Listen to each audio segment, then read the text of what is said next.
बिस्मिल्लाहिर्रहमानिर्रहीम। अस्सलामुअलैकुम रहमतुल्लाहि वबरकातुहू। लाखों करोड़ों दुरूद व सलाम नबी करीम सल्लल्लाहु अलैहि वसल्लम पर और आपकी आल पर। हम बेटा पंजाब यूनिवर्सिटी का एक पेपर सॉल्व कर रहे हैं, BS mathematics semester 1 statistics paper code stat 101। Paper solve करने से पहले मैं आपसे एक बात शेयर करना चाह रहा हूँ। तमाम स्टूडेंट्स जो हैं वो अपने कोर्स को कंप्लीट करते हैं, अपने कोर्स से रिलेटेड जो भी आउटलाइन है उसको पूरा करने की कोशिश करता है, लेकिन दो काम हैं जो हर बच्चा नहीं करता। वो दो काम ये हैं कि एक तो पुराने पेपर्स को सॉल्व करना और दूसरा है अच्छे मेयारी टेस्ट देना। अब ये दोनों काम हर स्टूडेंट के बस की बात नहीं है। ये वही बच्चा अटेम्प्ट करता है, वही बच्चा जो है अप टू डेट पेपर्स को फोकस करता है जो बड़ी रेस का घोड़ा है, जो विक्ट्री स्टैंड पे जाने वाला बच्चा है। तो इस वजह से बेटा जो पुराने पेपर्स होते हैं उनको ज़रूर देखा करें, पुराने पेपर्स को सॉल्व किया करें। उसकी रीज़न ये है कि अप टू डेट पेपर्स को सॉल्व करना कम से कम 5 किताबें पढ़ने के मुतरादिफ है। स्टार्ट करते हैं। Answer the following short question. 15 सवाल हैं, हर सवाल के 2 नंबर हैं। 30 नंबर का ये पहला क्वेश्चन है। Define qualitative variable. What is the difference between relative frequency and cumulative frequency. Differentiate statistic and parameter. Find combined mean if n is 40 and mean 100 and 270 and mean 260. Write down the merits and demerits of geometric mean. What is skewness? Which measure are used to calculate skewness? What is a relationship between mean deviation and standard deviation for normal distribution? What can we say about the shape of any distribution by using moment ratios beta 1 and beta 2? What is the difference between unweighted and weighted index number? What is the cost of living index number? Give an example to understand the difference between regression and correlation. Write down the properties of regression line. Interpret the values of R correlation coefficient when R is 0, -1 and +1. What are the random or irregular variation? Give any 2 example. What is meant by detrending and deseasonalization? अब हम सारे questions को solve करते हैं। Question 1 है define qualitative variable. एक ऐसी characteristic जिसको आप न्यूमेरिकली मेजर नहीं कर सकते उसे हम क्वालिटेटिव वेरिएबल कहते हैं। हम उस कैरेक्टरिस्टिक की प्रेजेंस को, उसकी एब्सेंस को डिस्क्राइब कर सकते हैं, महसूस कर सकते हैं, लेकिन न्यूमेरिकल फॉर्म में उसे ज़ाहिर नहीं कर सकते। जैसे आइस कलर है, ब्यूटी है, रिलीजन है, सोशल स्टेटस है, मैरिटल स्टेटस है, ये वो चीज़ें हैं जो न्यूमेरिकल फॉर्म में ज़ाहिर नहीं होती। ऐसे वेरिएबल को हम एट्रीब्यूट भी कहते हैं, ऐसे वेरिएबल को हम कैटेगोरिकल वेरिएबल भी कहते हैं। जो प्रेजेंस है एट्रीब्यूट्स की या जो पॉजिटिव क्वालिटी है किसी भी एट्रीब्यूट की, उसको ज़ाहिर करने के लिए हम कैपिटल लेटर्स यूज़ करते हैं, ABC, AB, AC, BC, ABC वगैरह। और एब्सेंस ऑफ एट्रीब्यूट्स के लिए या नेगेटिव क्वालिटी ऑफ एट्रीब्यूट्स के लिए हम ग्रीक लेटर्स यूज़ करते हैं, जैसे अल्फ़ा, बीटा, गामा वगैरह। आप नोट करें कि अगर आप रिज़ल्ट को डिस्कस कर रहे हैं तो रिज़ल्ट में पास होना जो है ये पॉजिटिव क्वालिटी है, इसे आप ज़ाहिर करेंगे A से, और फेल हो जाना ये एक नेगेटिव क्वालिटी है, इसे आप ज़ाहिर करोगे अल्फ़ा के साथ। इसी तरह अगर आप ब्यूटी को डिस्कस कर रहे हैं तो ब्यूटी में जो खूबसूरत है ये एक पॉजिटिव क्वालिटी है, ये प्रीटी ब्यूटीफुल होना, तो इसको ज़ाहिर करने के लिए हम कैपिटल लेटर यूज़ करेंगे। बट दूसरी तरफ अगली ये एक नेगेटिव क्वालिटी है और इसको ज़ाहिर करने के लिए फिर हम अल्फ़ा या बीटा यूज़ करेंगे। क्वेश्चन 2 है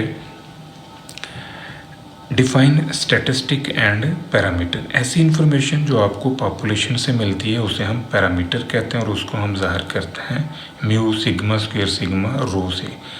वो इन्फॉर्मेशन जो आपको कोई सैंपल देता है उसे हम स्टैटिस्टिक कहते हैं और उसको हम ज़ाहिर करते हैं x bar x child x cap s square s t r वगैरह से। यहाँ पर आपने ये बात ध्यान में रखनी है कि जो इन्फॉर्मेशन आपको पॉपुलेशन से मिलती है वो फिक्स होती है, वो ड्यूरिंग होल डिस्कशन अपनी वैल्यू चेंज नहीं करती, जबकि वो इन्फॉर्मेशन जो आपको सैंपल से मिलती है वो फिक्स नहीं होती, वो सैंपल टू सैंपल चेंज होती है। इस वजह से हम स्टैटिस्टिक को वेरिएबल भी कहते हैं। नेक्स्ट क्वेश्चन है what is the difference between relative frequency and cumulative frequency. अगर आप इंडिविजुअल फ्रीक्वेंसीज को टोटल फ्रीक्वेंसी पे डिवाइड करते हैं तो इससे आपको जो रिज़ल्ट मिलेगा उसे हम रिलेटिव फ्रीक्वेंसी कहते हैं। और क्यूमुलेटिव फ्रीक्वेंसी में हम फ्रीक्वेंसीज को क्यूमुलेट करते हैं from lower limit of first class up to upper limit of specific class, it is denoted by CF। देखिए ये क्लासेस हैं, ये इनकी फ्रीक्वेंसीज हैं। अगर आप तमाम फ्रीक्वेंसीज को सम अप कर लें 16 आ रहा है, आप इन तमाम फ्रीक्वेंसीज को 16 पे डिवाइड करें तो ये रिलेटिव फ्रीक्वेंसी का कॉलम हमारे पास आ जाएगा। ये जो CF का कॉलम है lower limit of first class से upper limit of specific class आपने फ्रीक्वेंसीज को सम अप किया। लोअर लिमिट से इस क्लास की अपर लिमिट तक आपने फ्रीक्वेंसीज को सम अप किया। लोअर लिमिट से आपने इस क्लास की अपर लिमिट तक फ्रीक्वेंसीज को सम अप किया, ये आपके पास वैल्यूज़ आ गई। इसी तरह लोअर से लेके 49, 10 से लेके 59, 10 से लेके 69 आपने फ्रीक्वेंसीज को सम अप करना शुरू कर दिया, तो इससे जो कॉलम आपके पास आ रहा है ये CF कहलाएगा, क्यूमुलेटिव फ्रीक्वेंसी। नंबर 4 है फाइंड कंबाइन मीन। ये n की वैल्यूज़ हैं, ये इनके मीन है। ये दो ग्रुप्स हैं जिनका मीन आपको दे दिया, आपसे ये कहा जा रहा है कि इन दोनों ग्रुप्स को कंबाइन करके आप कंबाइन मीन निकालें। तो ये हमारे पास कंबाइन मीन का फार्मूला है। इस फार्मूले के अंदर ये सारी इन्फॉर्मेशन आप रखें तो ये आपको आंसर मिल जाएगा। नेक्स्ट हमारा क्वेश्चन है write down the merits and demerits of geometric mean. जो डीमेरिट्स हैं, ज्योमेट्रिक मीन जो है अगर हमारे डाटे में 0 आ जाए तो फिर मेजर नहीं हो सकता। इसी तरह देखें अगर हमारे डाटे में कोई वैल्यू नेगेटिव आ गई है तो फिर इस सिचुएशन में भी हम GM जो है वो मालूम नहीं कर सकते। अगर हमारा डाटा ओपन एंड है यानी उसके ओपनिंग पॉइंट का भी नहीं पता और उसके क्लोजिंग पॉइंट का भी नहीं पता, तो ऐसी सिचुएशन में भी GM पॉसिबल नहीं है। अगर हमारा डाटा जो है वो कैटेगोरिकल फॉर्म का है जिसकी न्यूमेरिकल वैल्यू अक्कर नहीं हो सकती तो फिर वहाँ पर हम ज्योमेट्रिक मीन यूज़ नहीं करेंगे। ज्योमेट्रिक मीन जो है वो ना तो आसानी से कैलकुलेट होता है और ना ही उसे आप इजीली समझ सकते हैं। इसकी बड़ी रिस्ट्रिक्टेड सी एप्लीकेशन है। जो इसकी एडवांटेजेस हैं या जो इसके मेरिट्स हैं उनमें यह है कि इसका अपना ज़ाती फार्मूला है, फिर ये तमाम वैल्यूज़ पे बेस करता है। It is capable for mathematical treatment. GM is not affected by fluctuation of sampling, कि सैम्पलिंग की मदद से इस पर कोई ख़ास फ़र्क नहीं पड़ता। और जब डाटा हमारा रेशियोज़ में होता है या परसेंटेजेस में होता है तो वहाँ पर GM जो है वो सबसे बेस्ट एवरेज है। ज्योमेट्रिक मीन जो है उस सूरत में भी सबसे बेस्ट है या मोस्ट अप्रोप्रिएट है जब डाटा हमारा GP में हो, ज्योमेट्रिक प्रोग्रेशन में, ऐसी सिचुएशन में हो, तो वहाँ पर भी हम ज्योमेट्रिक मीन ही प्रेफर करते हैं। नंबर 6 है what is the skewness which measures are used to calculate the skewness। skewness basically हम लैक ऑफ सिमेट्री को कहता है। लैक ऑफ सिमेट्री मीन कि बैलेंस का ख़राब हो जाना। अगर डिस्ट्रीब्यूशन के बैलेंस में ख़राबी वाक़या हो जाए तो फिर उसे हम स्क्यूनेस कहते हैं, यानी डिस्ट्रीब्यूशन का लेफ़्ट साइड पर चले जाना या राइट साइड पर चले जाना, इसे स्क्यूनेस कहा जाता है। हम स्क्यूनेस को इस तरह भी डिस्क्राइब कर सकते हैं distribution which is non symmetrical, तो उसे हम स्क्यूड डिस्ट्रीब्यूशन कहते हैं। अब इसकी दो टाइप्स हैं, positive skewed and negative skewed, या positive skewness and negative skewness. जो पॉजिटिव स्क्यूनेस है इसमें ये पॉसिबिलिटीज़ हैं। राइट टेल जो है वो लंबी होगी, थर्ड मोमेंट अबाउट मीन 0 से बड़ा होगा, कोफिशिएंट ऑफ सिक्यूनेस 0 से बड़ा होगा, ये वाला फासला इससे बड़ा होगा, मीन बड़ा होगा मीडियन से, मीडियन मोड से। अब ये सिंबल जो ग्रेटर के हैं इनको अगर आप रिवर्स कर दें, इसका कॉम्प्लीमेंट इधर ले आए तो ये नेगेटिव सिक्यूड है या नेगेटिव सिक्यूनेस कहलाएगा। सिक्यूनेस को मेजर करने के लिए हमारे पास जो पॉसिबिलिटीज़ हैं उनमें बॉल इज़ मेजर ऑफ सिक्यूनेस है, इसके लिए हम ये फार्मूला यूज़ करते हैं। क्वार्टल्स हैं Q1, Q2, Q3, इसकी रेंज -1 to +1 है। इसी तरह जो पियर्सन सिक्यूनेस है इसके लिए ये दो पॉसिबल फार्मूला हैं, इनकी रेंज -3 to +3 है। इसके अलावा हम सिक्यूनेस को मीन मीडियन मोड से भी असेस कर सकते हैं। अगर मीन बड़ा है मीडियन से, मीडियन मोड से, तो ये पॉजिटिव है, अदरवाइज़ ये नेगेटिव है। सिक्यूनेस को असेस करने के लिए हम थर्ड मोमेंट अबाउट मीन भी यूज़ करते हैं। अगर हमारा तीसरा मोमेंट अबाउट मीन जो है वो 0 से बड़ा है तो पॉजिटिव सिक्यूड है, अगर 0 से छोटा है तो नेगेटिव सिक्यूड है, और अगर इक्वल टू 0 तो फिर डिस्ट्रीब्यूशन जो है वो सिमेट्रिकल कहलाएगी। नंबर 7 है, what is the relationship between mean deviation and standard deviation for normal distribution for symmetrical distribution. अब ये देखें कि जो नॉर्मल डिस्ट्रीब्यूशन है इसमें मीन डेविएशन जो है 4/5 ऑफ स्टैंडर्ड डेविएशन होता है, अप्रॉक्सीमेटली, यानी ये इक्वल होंगे। इसी तरह जो क्वार्टल डेविएशन है वो 2/3 ऑफ स्टैंडर्ड डेविएशन होता है। मोमेंट रेशियोज है 8वां क्वेश्चन। मोमेंट रेशियोज β1 और β2 को हम कहते हैं। अगर हमारा β2 का आंसर 3 से बड़ा होगा तो ये लेप्टो कहलाएगी, 3 से छोटा हुआ तो प्लेटिक कहलाएगी, और 3 के बराबर हुआ तो फिर इसे मेसोकार्टिक कहते हैं। ये लेप्टो फॉर्म है, ये मेसो फॉर्म है, ये प्लेटिकार्टिक फॉर्म है। जो β1 है ये μ3 का स्क्वायर ओवर μ2 का क्यूब। अब इसका जो आंसर है, अगर ये 0 आ गया तो डिस्ट्रीब्यूशन सिमेट्रिकल है, और अगर 0 से बड़ा तो फिर पॉजिटिव सिक्यूड है। अगर तीसरा मोमेंट अबाउट मीन 0 से छोटा हुआ तो फिर इस सिचुएशन में डिस्ट्रीब्यूशन जो है वो नेगेटिव सिक्यूड कहलाएगी। β1 कभी भी 0 से छोटा नहीं होगा। उसकी रीज़न ये है कि β1 जो है ये स्क्वायर टर्म है, ये m3 का स्क्वायर है। m3 जो है वो पॉजिटिव भी हो सकता है, नेगेटिव भी हो सकता है। अगर नेगेटिव हुआ तो उसका स्क्वायर होके वो पॉजिटिव बन जाएगा। नंबर 9 है, अनवेटेड इंडेक्स नंबर क्या होते हैं? ऐसे इंडेक्स नंबर जिनको डिज़ाइन करते हुए या जिनको कंस्ट्रक्ट करते हुए हम उनकी रिलेटिव इम्पोर्टेंस को नज़रअंदाज कर देते हैं, उन इंडेक्स को हम कहते हैं अनवेटेड इंडेक्स नंबर। और दो हमारे पास इसकी टाइप्स हैं, सिंपल एग्रीगेटिव इंडेक्स और simple average of relative index. Weighted index वो होते हैं कि जिनको डिज़ाइन करते हुए, जिनको कंस्ट्रक्ट करते हुए हम उनकी रिलेटिव इम्पोर्टेंस को मद्देनज़र रखते हैं, यानी जो अशिया यूज़ हमने की हैं उनकी रिलेटिव इम्पोर्टेंस जो है उसको भी हम ज़हन नशीन रखते हैं, उनको यूज़ करते हैं, तो इस वजह से फिर उसे हम वेटेड इंडेक्स कहते हैं। जो फेमस वेटेड इंडेक्स हैं उनमें लेस्पियर है, पाशी, फिशर, मार्शल। इसके अलावा वाश इंडेक्स भी है। Weighted average of relative index में बेसियर वेटेड इंडेक्स है, जिसे हम लेस्पियर इंडेक्स भी कहते हैं। करंट ईयर वेटेड इंडेक्स है, जिसे हम पाशी इंडेक्स भी कहते हैं। एक पिलग्रेव वेटेड रिलेटिव इंडेक्स भी है। तो नंबर 10 है, what is cost of living index? Cost of living index वो होता है कि जिसमें हम चीज़ों की कीमत में तब्दीली की वजह से कंज्यूमर के बिहेवियर को असेस करता है।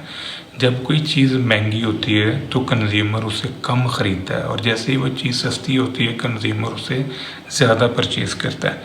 कॉस्ट ऑफ लिविंग इंडेक्स को हम रिटेल प्राइस इंडेक्स भी कहते हैं, इसे हम CPI कंज्यूमर प्राइस इंडेक्स भी कहते हैं। Consumer price index measure the changes in behavior of consumer due to change in price of goods and services। अगर प्राइस बढ़ी है डिमांड कम, प्राइस कम हुई है तो डिमांड बढ़ जाएगी। कंज्यूमर प्राइस इंडेक्स को मेजर करने के हमारे पास दो मेथड हैं। एक को हम कहते हैं फैमिली बजट मेथड, उसके लिए ये फार्मूला हम यूज़ करेंगे। W जो है Q0 P0 के प्रोडक्ट से आएगा। I जो है ये प्राइस रिलेटिव है। एग्रीगेटिव एक्सपेंडिचर मेथड जो है ये लेस्पियर के फार्मूले से हम मालूम करेंगे। लेस्पियर को हम एग्रीगेटिव एक्सपेंडिचर मेथड के तौर पे भी यूज़ करते हैं। नेक्स्ट है number 11, give an example to understand the difference between regression and correlation. जो रिग्रेशन है इसमें हम डिपेंडेंस को असेस करते हैं, एक वेरिएबल के डिपेंडेंस जो है वो दूसरे वेरिएबल पे या ग्रुप ऑफ वेरिएबल्स के ऊपर। अगर हम एक वेरिएबल के डिपेंडेंस को दूसरे एक इंडिपेंडेंट वेरिएबल के ऊपर असेस करेंगे तो ये सिंपल रिग्रेशन कहलाएगा। लेकिन अगर आप एक वेरिएबल को ग्रुप ऑफ इंडिपेंडेंट वेरिएबल पे असेस करेंगे तो ये फिर मल्टीपल रिग्रेशन कहलाएगा। जैसे देखें कि अगर आप मार्क्स की स्टडी करते हैं, मार्क्स की स्टडी आपने की तो ये मार्क्स जो है वो आपकी स्टडी के ऊपर बेस कर रहा है कि जितना ज़्यादा पढ़ेंगे उतने ही आपके मार्क्स आएंगे। यील्ड को अगर आप स्टडी करते हैं, यील्ड गंदम की पैदावार है, तो ये डिपेंड करती है फर्टिलाइज़र पे, सीड पे, सॉइल पे, वाटर पे, लेबर पे, किस मेडिसिन के ऊपर, गवर्नमेंट की पॉलिसीज़ के ऊपर वगैरह वगैरह। इसका मतलब है कि जो पहले वाली एग्जांपल है इसमें एक वेरिएबल एक ही वेरिएबल पर डिपेंड कर रहा है, जबकि दूसरी एग्जांपल में एक वेरिएबल जो है वो ग्रुप ऑफ वेरिएबल्स पे डिपेंड कर रहा है। पहला जो है वो सिंपल रिग्रेशन है और जो दूसरा है वो मल्टीपल रिग्रेशन है। जहाँ तक बात है कोरिलेशन की, तो कोरिलेशन है ये इंटरडिपेंडेंस है बिटवीन वेरिएबल्स। अब दो वेरिएबल्स में अगर आप इंटरडिपेंडेंस को मेजर करेंगे तो उसके लिए हम कोरिलेशन कोफिशिएंट निकालेंगे, और कोरिलेशन कोफिशिएंट की वैल्यू अगर पॉजिटिव आ जाती है तो इसका मतलब है उन दोनों वेरिएबल में जो इंटरडिपेंडेंस है वो पॉजिटिव है, और अगर कोरिलेशन कोफिशिएंट की वैल्यू नेगेटिव आती है तो इसका मतलब है दोनों वेरिएबल्स में जो इंटरडिपेंडेंस है वो नेगेटिव है। जैसे देखें सेविंग और इन्वेस्टमेंट है, सेविंग बढ़ती है तो इन्वेस्टमेंट भी बढ़ने लग जाती है, यहाँ पर दोनों में पॉजिटिव रिलेशनशिप है, और इन्वेस्टमेंट के बढ़ने से सेविंग भी बढ़ती है। ये दोनों आपस में एक दूसरे पर डिपेंड कर रहे हैं। इसी तरह इनकम और कंजम्पशन है, इनकम बढ़ेगी कंजम्पशन बढ़ेगी, कंजम्पशन बढ़ेगी तो भी इनकम बढ़ेगी। उसकी वजह ये कि जब किसी बंदे के अखराजात बढ़ते हैं तो वो उनको पूरा करने के लिए फिर एक्स्ट्रा काम करता है, यानी अगर वो पहले एक काम कर रहा था तो फिर वो एक और काम करना शुरू कर देगा, या घर के दूसरे अफराद जो काम नहीं करते अपने अखराजात को पूरा करने के लिए वो लोग भी काम में हिस्सा लेने लग जाते हैं, तो इससे इनकम जो है वो बढ़ जाती है। अब कोरिलेशन कोफिशिएंट जो है वो -1 to +1 होता है। अगर इसकी वैल्यू -1 आ जाती है तो इसका मतलब परफेक्ट नेगेटिव कोरिलेशन है, और अगर ये +1 आ जाती है तो ये परफेक्ट पॉजिटिव रिलेशनशिप है। अगर 0 आ गई तो ये लीनियरली इंडिपेंडेंट रिलेशनशिप है कि एक वेरिएबल के बढ़ने से या कम होने से दूसरे पे कोई असर नहीं पड़ता। नेक्स्ट क्वेश्चन है write down the properties of regression line. ये मैंने कुछ प्रॉपर्टीज लिखी हैं रिग्रेशन लाइन की। अब पेपर में आपने इसमें से कोई 5 या 6 लिखनी है, मैंने काफ़ी ज़्यादा लिख दी हैं, तो आप इनमें से 5 या 6 जो है ये लिख सकते हैं। नेक्स्ट है interpret the values of 1, -1 and 0, 1, यानी r की अगर ये वैल्यू है तो इससे क्या मुराद है। अगर r की वैल्यू +1 है indicates perfect positive correlation, both variable move in same direction with fixed rate of change. ये बड़ा इंपॉर्टेंट पॉइंट है कि रेट ऑफ चेंज जो है वो फिक्स है। अब इसको आपने समझना है। देखें x में जो चेंज आ रहा है 2, 4, 6, 8, 10, 2 का फ़र्क है। y में जो चेंज आ रहा है 3, 6, 9, 12, 15, यहाँ भी फिक्स है, 3 का फ़र्क आ रहा है। तो ऐसी सिचुएशन में जब आप ग्राफ बनाएंगे तो ये आपको परफेक्ट लाइन जो है ये मिलेगी। अगर r का आंसर हमारा -1 आ जाता है तो इसका मतलब है कि परफेक्ट नेगेटिव कोरिलेशन जो है वो एग्जिस्ट कर रहा है, और दोनों वेरिएबल जो हैं वो अपोजिट डायरेक्शन में मूव कर रहे हैं और उनमें रेट ऑफ चेंज जो है वो सेम है।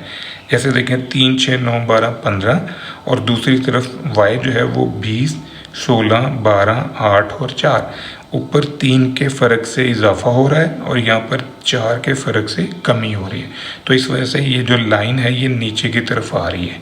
अगर इजाफा ही होता दोनों में तो ये इंक्रीज़ होनी थी।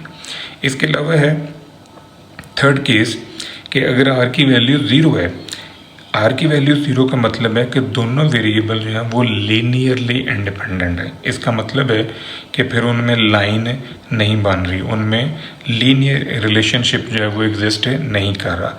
एक वेरिएबल जो है वो इंक्रीज़ करता है या डिक्रीज़ करता है, उसकी वजह से दूसरे पे कोई असर नहीं पड़ता, दूसरा जो है वो फिक्स रहता है। तो यहाँ पर देखें x जो है वो बड़ा हो रहा है बट y फिक्स है। आप किसी बंदे को रोज़ाना मैसेज करते हैं गुड मॉर्निंग का और आप बदल बदल के करते हैं, रिवर्स में वो बंदा आपको एक ही मैसेज करता है thanks thanks thanks thanks.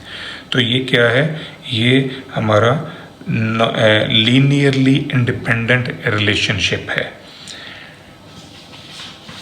Number 14 है what are the random or irregular variation, give the examples. जो वेरिएशन एबनॉर्मल इवेंट्स की वजह से टाइम सीरीज में अक्कर होती है उसे हम कहते हैं इरेगुलर वेरिएशन, उसे हम कहते हैं रैंडम वेरिएशन, उसका नाम इरेटिक्स भी है, उसे इरेटिक और रेजिडुअल वेरिएशन भी कहा जाता है। जैसे देखें death due to heart attack, किसी को अचानक हार्ट अटैक हो गया, death due to road accident, production stop due to strike, earthquake आ गया, डेथ ड्यू टू कोविड। ये वो वेरिएशन हैं जो अचानक आती हैं। अब इसका मतलब है कि ऐसी तब्दीली जो अचानक डाटे में आ गई, अब्रप्टली आई, उसके बारे में आप ज़हनी तौर पे तैयार नहीं थे, तो उस वेरिएशन को हम कहते हैं इरेगुलर वेरिएशन, रैंडम वेरिएशन या इरेटिक्स।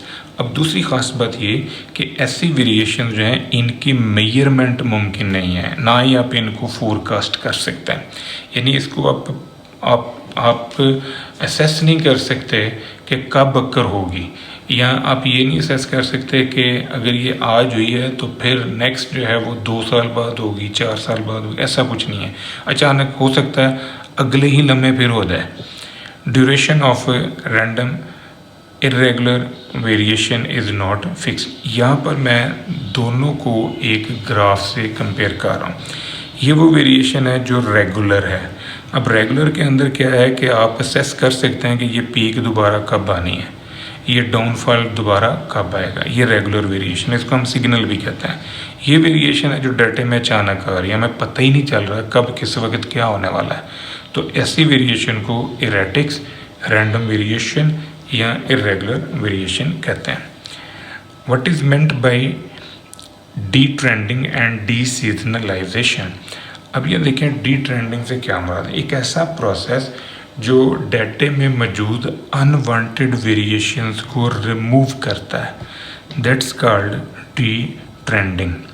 मसलन देखें आपके पास ये ओरिजिनल ट्रेंड है, इसके ऊपर आपने कोई ना कोई टेक्निक यूज़ की, कोई ना कोई आपने मेथड जो है वो अप्लाई किया और उससे फिर आपका जो ट्रेंड है वो इस तरह का हो गया। अभी भी इसमें वेरिएशन है, इसके ऊपर आप फिर से कोई टेक्निक यूज़ करते हो तो उससे आपकी वेरिएशन है वो ऐसी होगी। तो यहाँ से इस फेज़ में जाना, इस फेज़ से इस फेज़ में जाना, ये सारा कुछ जो है ये डी ट्रेंडिंग कहलाता है कि डाटे की अनवांटेड वेरिएशंस को रिमूव करना, एलिमिनेट करना। Process of removing seasonal variation, seasonal trend from observed time series is called deseasonalization। जो हमारे पास टाइम सीरीज की वैल्यू है उसमें चारों कंपोनेंट्स मौजूद होते हैं, सेकुलर भी, साइक्लिकल भी, सीजनल भी और इरेगुलर भी। अब इन चारों में से आप अगर सीजनल इंडेक्स को ख़त्म कर दें तो बाकी जो आपके पास डाटा आएगा वो डीसीजनलाइज्ड डाटा होगा। नेक्स्ट है हमारा क्वेश्चन है number 2, find the arithmetic mean and geometric mean for the following series. ये आपको एक सीरीज़ दी है, इसमें से अर्थमेटिक मीन और ज्योमेट्रिक मीन जो है ये आपने मालूम करना है। तो आप नोटिस करें कि ये जो आपके पास सीरीज़ है इसमें कुल टर्म्स कितनी हैं, ये 2 की पावर 0, 2 की पावर 1, 2 की पावर 2, ये जो 4 है ना इसे मैंने 2 की पावर 2 लिख लिया, 8 को मैंने 2 की पावर 3 और 2 की पावर n, ये सोन चल रहा है। ये ज़ीरो वाली टर्म की वजह से इस सीरीज़ के अंदर जो टोटल टर्म्स हैं उनकी तादाद n+1 है। अगर आप नोटिस करें कि ये ज़ीरो वाली टर्म शामिल ना होती, आपका डाटा 2 की पावर 1 से स्टार्ट होता, तो फिर यहाँ पर जो टोटल टर्म्स हैं उनकी तादाद n थी। ये बात आपने याद रखनी है। अब ये ज़ीरो शामिल है तो इस वजह से टोटल ऑब्जर्वेशन जो हैं वो n+1 है। हमने ज्योमेट्रिक मीन पहले निकालना है, तो इन तमाम वैल्यूज़ को मल्टीप्लाई करें और पावर 1/n, n की जगह आप रखेंगे n+1। अब ये बेसिस बराबर हैं तो पावर्स इनकी सम अप हो जाएंगी। ये नेचुरल नंबर्स की सीरीज़ है जिसका सम n × n+1/2 के इक्वल है। यहाँ पर आपने ये कीमत रखी है, n+1 इससे कट गया तो बाकी जो आपके पास है वो आपका ज्योमेट्रिक मीन है। अब आपने निकालना है अर्थमेटिक मीन। अर्थमेटिक मीन के लिए जो हमारे पास फार्मूला है समेशन x/n, ये जो समेशन x है तमाम सीरीज़ की वैल्यूज़ को आपने सम अप कर लिया। अब यहाँ पर जो ये सीरीज़ है ये चूँकि ज्योमेट्रिक फॉर्म में है, इसमें हमारे पास इस सीरीज़ का सम निकालने के लिए दो पॉसिबिलिटीज़ हैं फार्मूलों की, एक ये वाला है, एक ये वाला है। ये फार्मूला तब यूज़ होगा जब r की वैल्यू 1 से छोटी होगी और ये फार्मूला तब यूज़ होगा जब r की वैल्यू 1 से बड़ी है। r जो है ये कॉमन रेशियो को हम कहते हैं। a जो है पहली रकम है 2 की पावर 0, ये a है। अगली को पिछली पे डिवाइड करना है, इस रकम को इस पे डिवाइड करें, इसको इस पे डिवाइड करें तो ये आपके पास r आ जाएगा जो कि 2 है। n कितनी टर्म्स हैं, n+1। ये सारी इन्फॉर्मेशन जो है ये आपने इस फार्मूले के अंदर रखनी है। यहाँ पर कीमतें रखने से आपके पास ये रिजल्ट आ जाएगा। इसको अब आपने समेशन x की जगह रखा और n की जगह पर n+1, ये आपका है अर्थमेटिक मीन जो है ये निकलाएगा। बी पार्ट है the following is the data of 2 different forms a and b। ये आपको मीन दी हुई हैं, ये वेरिएंसेस दिए हुए हैं, इनका स्क्वायर रूट लेके स्टैंडर्ड डेविएशन निकाल लेंगे। कहता है which firm A or B is better salary payer, which firm A or B is has lesser coefficient of variation, CV आपने निकालना है। अब यहाँ पर आप नोटिस करें कि जहाँ तक बात है बेटर पेइंग कैपेसिटी वाली, तो उसके लिए हम एवरेज को कंपेयर करेंगे। हमने क्या किया, दोनों फर्म्स की जो एवरेज है उसको सेस किया, तो जो फर्म बी है उसकी एवरेज जो है वो ज़्यादा है। इसका मतलब है कि फर्म बी जो है वो ज़्यादा अच्छी सैलरी पे कर रही है ए की निस्बत। अब आपने कोफिशिएंट ऑफ वेरिएशन निकालना है। कोफिशिएंट ऑफ वेरिएशन के लिए ये जो वेरिएंस है इसका स्क्वायर रूट ले लें तो ये स्टैंडर्ड डेविएशन होगा ए का, इसका स्क्वायर रूट लेंगे तो ये स्टैंडर्ड डेविएशन होगा बी का। स्टैंडर्ड डेविएशन ऑफ ए जो है ये 10 है, मीन आपके पास 150, 100 से मल्टीप्लाई करें, ये आपके पास CV आ गया। इसी तरह आपने CV निकाला फॉर बी के लिए। अब CV ऑफ बी जो है इसके लिए आपने इस वेरिएंस का स्क्वायर रूट ले लिया तो ये स्टैंडर्ड डेविएशन है बी का। Standard deviation of B over mean, over mean ये एस लिखा गया है, यहाँ पर एक्चुअली मीन है, ये मीन है, इसको मीन बी पे आपने डिवाइड करना है तो ये आंसर है। दोनों में से आप नोटिस करें कि जो बी फर्म है उसका CV जो है वो लेसर है। तो CV लेसर का मतलब है कि जो फर्म बी है वो ज़्यादा कंसिस्टेंट है सैलरी देने में।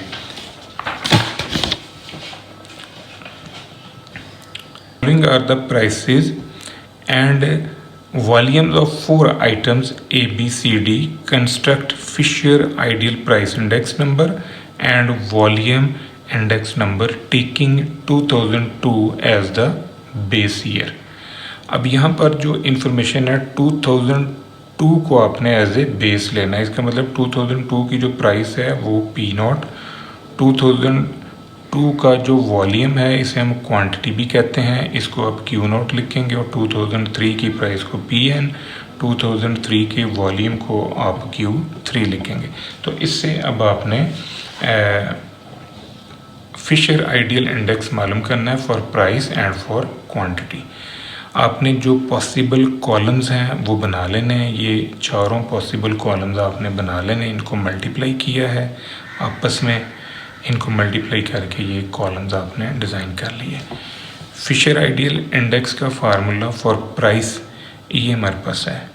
इसमें कीमतें रखें, ये जो आपने सम अप की हुई हैं, इन सारी वैल्यूज़ को इस फार्मूले के अंदर शिफ्ट कर लें।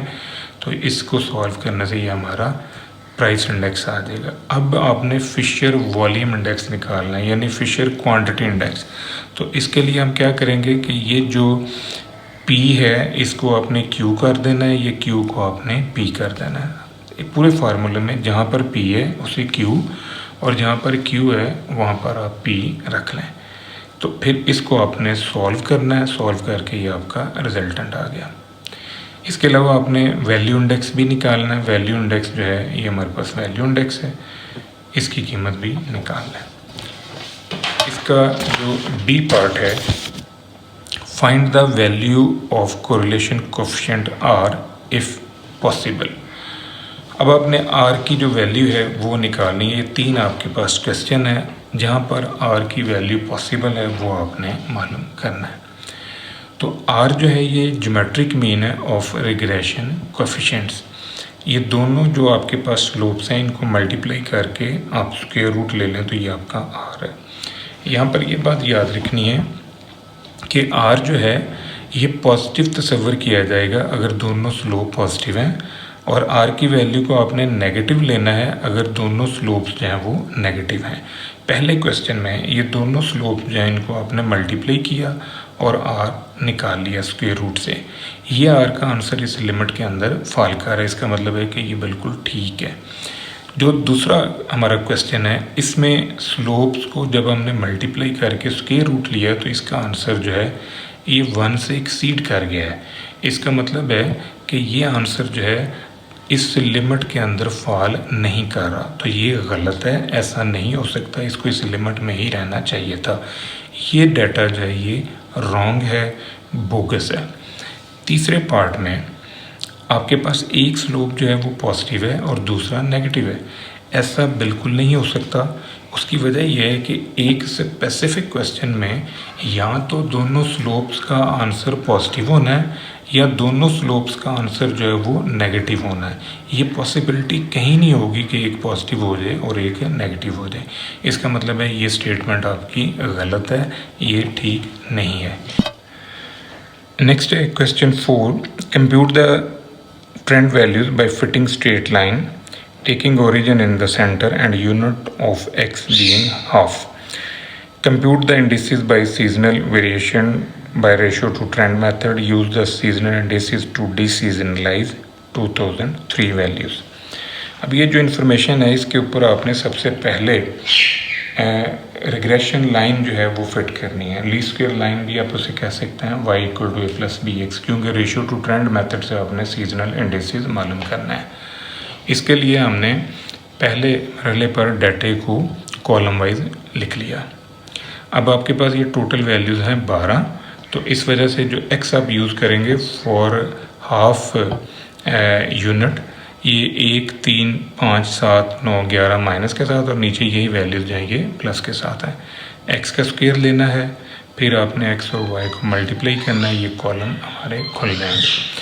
इन कॉलम्स को आपने सम अप कर लेना है। सम अप करके आपने लाइन मालूम की। y = a + bx जो है ये आपका लीनियर ट्रेंड है। इसमें a का फार्मूला और b का फार्मूला आपने अप्लाई किया। b का फार्मूला, इसमें कीमतें रखी, ये आपके पास b की वैल्यू है, a के फार्मूले में कीमतें रखी, आपके पास a, b और a की कीमतें लाइन में फिट कर दी। यहाँ पर अब आपने x की कीमत रखनी है -11, 9, 7, 5, 3 वगैरह। तो इससे आपके पास ये ट्रेंड जो है ये खुल जाएगा। अब आपने y की वैल्यूज़ को मुतल्लिका y कैप पे डिवाइड करना है और उसके बाद 100 से मल्टीप्लाई करना है, ये कॉलम हमारा खुल जाएगा। इसी तरह y की इस वैल्यू को y कैप पे डिवाइड करें और 100 से मल्टीप्लाई करें, ये कॉलम खुल गया। ये वाला जो कॉलम है ये सीजनल रिलेटिव कहलाता है, ये बड़ा इंपॉर्टेंट कॉलम है, इसी से आपने सीजनल इंडेक्स जो है वो बनाने हैं। तो इसको आपने अब शिफ्ट करना है वापस टेबुलर फॉर्म में, मेन टेबल की सूरत में आपने शिफ्ट कर दिया। 2001 first second third fourth, 2002 first second third fourth, 2003 first second third fourth. अब इसमें नोट करेंगे हमने अब मीन ये निकालने हैं। ये कैसे निकलेंगे, चूँकि अर्थमेटिक मीन जो है एक्सट्रीम वैल्यू से इफेक्ट हो जाता है, तो ये वाला जो वैल्यू है ये इन दोनों से काफ़ी दूर है, ये एक्सट्रीम नंबर है, इसके ऊपर मैंने स्टार लगा लिया। इसी तरह इन तीन में ये एक्सट्रीम है, इस पे स्टार लगा हुआ है, इन तीन में ये एक्सट्रीम है, इस पे स्टार लगा हुआ है, इन तीन में कोई एक्सट्रीम नहीं है। तो जो जिन वैल्यूज़ के ऊपर आपने स्टार लगाया हुआ है उनको छोड़ के बाकियों को आपने जमा किया और 2 पे तकसीम, इनको जमा किया 2 पे तकसीम, इन दोनों को जमा किया 2 पे तकसीम, इन तीनों को जमा किया और 3 पे तकसीम। इनका जो ग्रैंड टोटल है ये मेरे पास आ रहा है 385.2839। यहाँ पर होना चाहिए था 400। अब ये मेरा 400 नहीं आया तो मैं अब इनको एडजस्ट करता हूँ। इसको हम कहते हैं एडजस्टेड सीजनल इंडेक्स। ये पहली जो वैल्यू है इसको 400 से मल्टीप्लाई करना है और इस रकम पे तकसीम करना है, ये वैल्यू आ जाएगी। इसको 400 से ज़रब दी, इस पे तकसीम किया, ये वैल्यू आ गई। इसको 400 से ज़रब दी, इस पे तकसीम किया, ये वैल्यू आ गई। इसको 400 से ज़रब दी, इस वैल्यू पे तकसीम किया, ये आंसर। इनको सम अप करें तो ये आपके पास है 400 बन रहा है, ये ऑलमोस्ट 400 ही है। अब ये वाले जो हैं ये हमारे सीजनल इंडेक्स हैं। अब हमने डी सीजनलाइज करना है 2003 को, तो डी सीजनलाइजेशन के लिए 2003 की वाई की वैल्यूज ले ली और वो सीजनल इंडेक्स जहाँ पर सम 400 आया है, यानी ये वाला है, ये चारों वैल्यूज़ आपने यहाँ पर यूज़ की हैं। अब आपने क्या करना है जी, y को s पे डिवाइड करें, 100 से ज़रब दे दें, तो ये आपका डी सीजनलाइजेशन प्रोसेस कंप्लीट हो जाएगा। ये 2003 की डी सीजनलाइजेशन होगी। ये था बेटा आज का हमारा लेक्चर। दुआ में याद रखिएगा, इंशाल्लाह अगली वीडियो के साथ फिर हाजिर होंगे। फ़ी अमान अल्लाह।